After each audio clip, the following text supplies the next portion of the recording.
adalah hasil dari dampingan Balai Pelatihan LHK Samarinda. Sekarang yang kemarin bilang kemarin Pak Elva, awalnya 1 ton per bulan, 3 ton per bulan, sekarang 7 ton per bulan. Ya. Sorry, 70 ton per bulan. 70 ton per bulan. Untuk apa Pak kira-kira ini? Dijual. Dan pembelinya sudah ada. Siapa? Perusahaan. Hanya itu ya. Kolaborasi dengan Pak Kapia adalah pemasaran hasil produksi. Nah, ini memang yang nanti PR besar untuk kita adalah bagaimana memasarkan.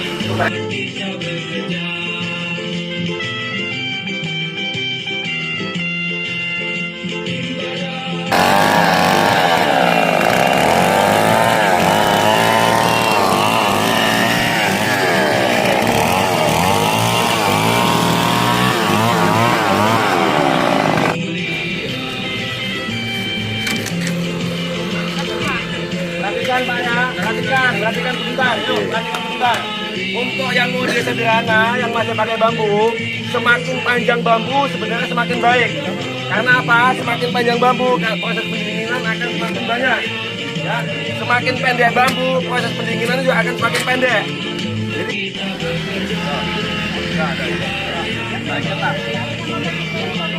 itulah kerjaannya. Marah mungkin kurang puas bermain waktu kecil ya itu. Betul. lemang Pak. Hah? Masih lemang. Selamat.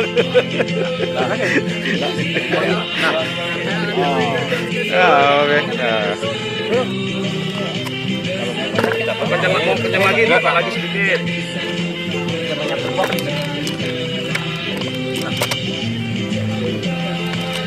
Pas kalau ada papan Mbak, biar lebih dekat sedikit, lebih tinggi.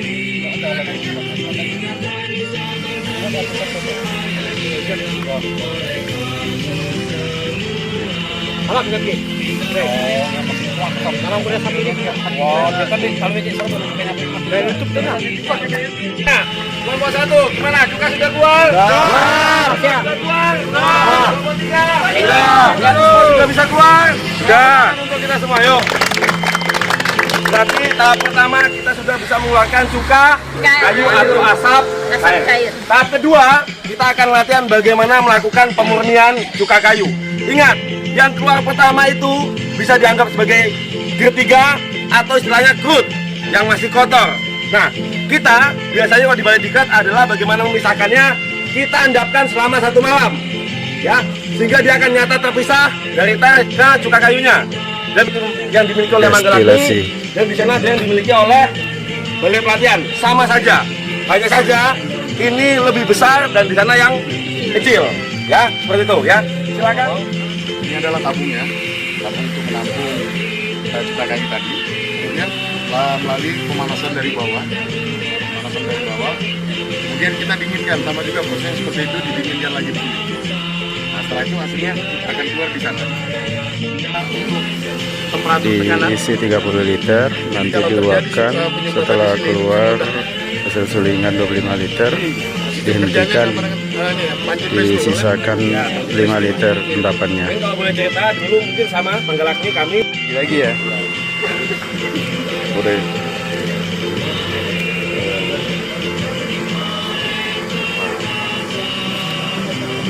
ini dikasih tisu nih Pak untuk panaskan tungku aja Pak. Panaskan tungku aja ya. Nah, jadi kalau tungkunya udah panas, apinya akan bagus. Sebenarnya Pak, ini kan hasilnya kurang jernih dibandingkan yang tadi. Kira-kira faktor penyebabnya ini apa ini sebenarnya? Oke, baik Pak.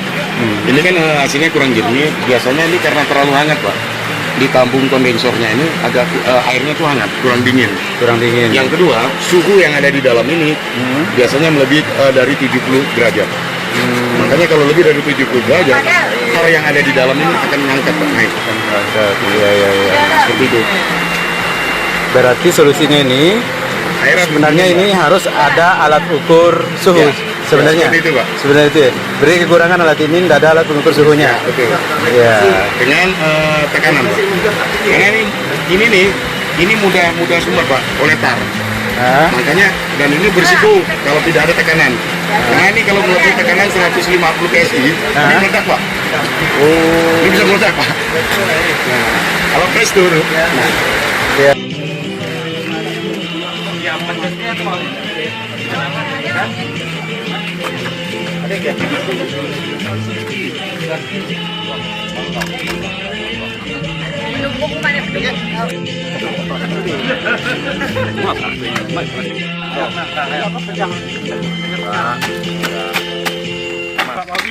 Ganting-ganting tulis.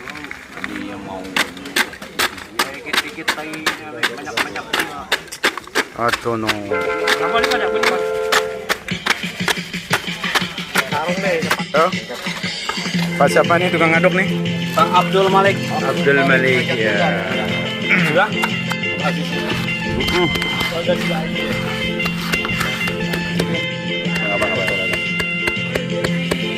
Masih gitu kan?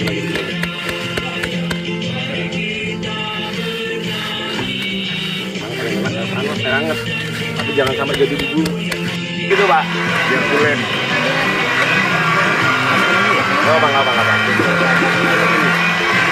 Bahan belum diproduksi Pak.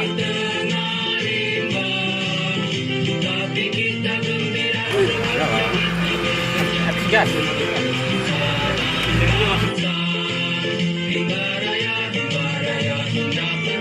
Kelompok Lubuk Hijau. Saya Lestari. Yes. 3. Selamat pagi Pak Ginanjar. Selamat pagi Pak. Mohon izin bertanya nih. Siap. Program PLTB ini kira-kira yang melatar belakangi lahirnya program ini gimana deh Pak? Ya, PLTB Pak ya. PLTB merupakan program lahiran dari LHK, Kementerian Lingkungan Hidup dan Kehutanan. Ya. PLTB merupakan singkatan dari pembukaan lahan tanpa bakar. Jadi bagaimana kita membuka lahan tapi tidak membakar. Karena apa? Selama ini mungkin di masyarakat sendiri apa kita tahu bahwa membakar adalah cara yang paling mudah, adalah cara yang paling murah dan cara yang paling cepat. Tetapi itu semua berdampak, dampaknya sangat banyak sekali, baik api dan termasuk asapnya.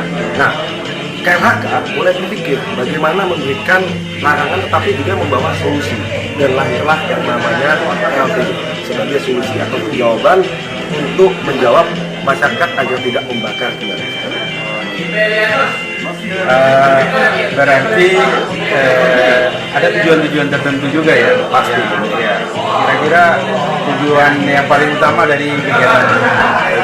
Tentunya tujuan utamanya PLTB ya, tadi kan saya bilang katakan bahwa PLTB adalah pembukaan lahan tanpa bakar, termasuk juga bagaimana menyiapkan lahan, membersihkan sampai dengan menanam kembali, sehingga tujuannya adalah kita mencoba untuk menggugah masyarakat bagaimana merubah mindset bahwa kita tinggalkan yang dulunya adalah membuka lahan dengan cara membakar, kita ganti, kita rubah dengan cara tanpa bakar. Kira-kira dengan melaksanakan kegiatan ini nanti dampak atau manfaat yang paling dirasakan berdasarkan pengalaman di tempat lain, kira-kira apa nih Bang? Ya, jadi kalau untuk dampak yang dimanfaatkan oleh masyarakat tentunya bisa subsisten Pak ya. Artinya apa? Manfaat itu bisa dimanfaatkan untuk kepentingan pribadi sendiri, dalam artian yang kita buat ini kan seperti contoh yang sudah kita laksanakan, kita membuat yang namanya asap cair, kita membuat yang namanya arang, kita membuat yang namanya arang berikat dan lain sebagainya. Dan itu semua bisa dimanfaatkan untuk kebutuhan sehari-hari masyarakat. Karena apa? Pada dasarnya masyarakat membeli pupuk, masyarakat membeli insektisida, masyarakat membeli pestisida, atau bahkan masyarakat membeli LPG dengan harga yang mahal.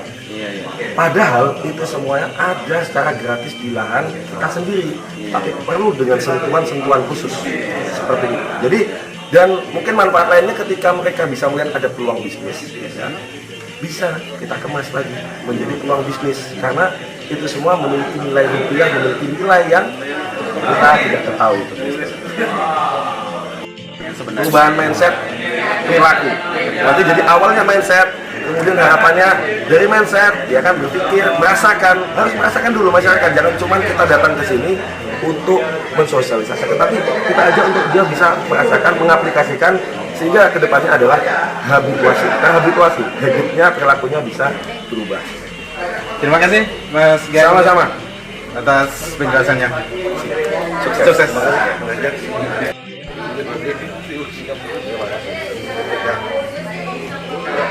Mantap. Ya, kita sudah mulai gali dah guys. Nah, kita tinggal nyangkul lagi. Lubangnya sudah kita gemburkan. Ya.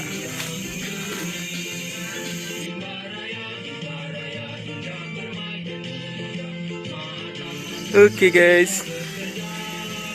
Nyaris selesai guys. Iya. Hampir selesai.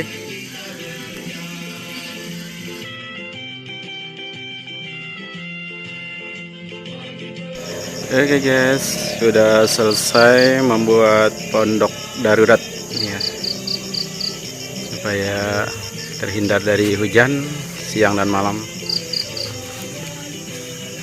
Kita ingin tungku ini bisa segera dimanfaatkan, segera digunakan. Jadi kita buat pondok darurat. Pondok daruratnya sudah selesai guys. Oke.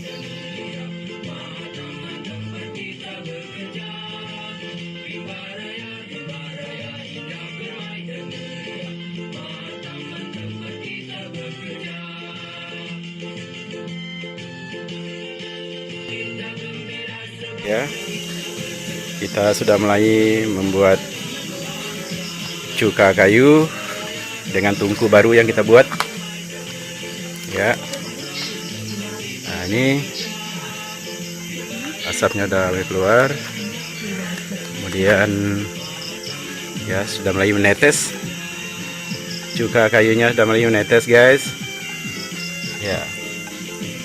Ya sudah mulai menghasilkan cuka kayu.